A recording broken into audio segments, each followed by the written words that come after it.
Qysh erdhe Edin Zhegrova deri këtu? Edin Zhegrova sot është lojtar i Juventusit, por rruga e tij deri këtu nuk ka qenë as pak e lehtë. Hapi i parë i madh në futbollin evropian ishte në Genk Belgjik. Shkoi shumë i ri me pritje të mëdha mbi supe. Talenti u pa, por nuk arriti mu bë menjëherë lojtar i padiskutueshëm. Kishte ndeshje ku shkëlqente, edhe tjera ku duhej me prit shansin. Një fazë që shumë talenta nuk e kalojnë. Vendimi që ja ka ndryshuar karrierën ishte kalimi te Bazelli. Aty Zhegrova gjeti qetësi, minuta dhe besim. Filloi me e marr përgjegjësinë, me kërku topin edhe me ndërtu identitetin e vet si lojtar që guxon.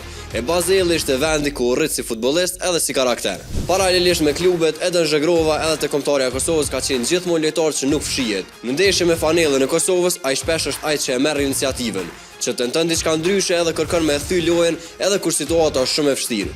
Edhe kur kritikohet, ai prap del fush me guxim edhe personalitet, cilësi që dallohet e sidomos në ndeshje me presion. Rritja e tij e ka çuar drejt lëllit në Francë. Ligue 1 ishte test serioz, lojë më fizike, ritëm më i shpejt edhe presion konstant. E doni pati periudha adaptimi, pati edhe vështirësi, po nuk u zhduk kurrë nga skena. Përkundrazi u bë lojtar që trajnerët e llogarisnin për ndeshjet mëdha. Shpërblimi i këtij rrugtimi u kon transferit të Juventusit. Një klub ku historia peshon rënd edhe çdo paraqitje analizohet në detaj.